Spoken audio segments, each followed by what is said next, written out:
Every day I usually offer up a big thought, and we call it the C note. And today I want to talk about a word that we're hearing more and more, and that's the word socialist.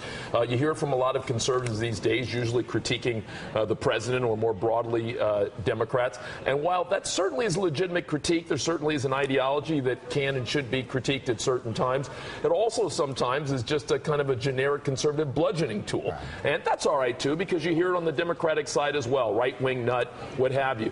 But what concerns me is when in some of those town hall meetings, including the one that we saw in Missouri recently, where there were jokes made about lynching, etc., you start to wonder whether, in fact, the word socialist is becoming a code word, whether or not socialist is becoming the new N-word for, frankly, for some angry, upset birthers and others. I hope that's not the case, but it sure does say to you what David Brooks said the other day on TV, which is that more credible conservatives have to stand up and say that there's a line that has to be drawn, that there's a line of responsibility that's important, and that extends to the words that we choose, including how we use even legitimate words like socialist. I'm going to leave it there. Mort, your final thoughts for today? Well, no, I do agree with you. I think it is very important that the political dialogue have certain boundaries, because otherwise nothing can get done in that kind of atmosphere. Everything gets charged. So I think you're absolutely right on that point.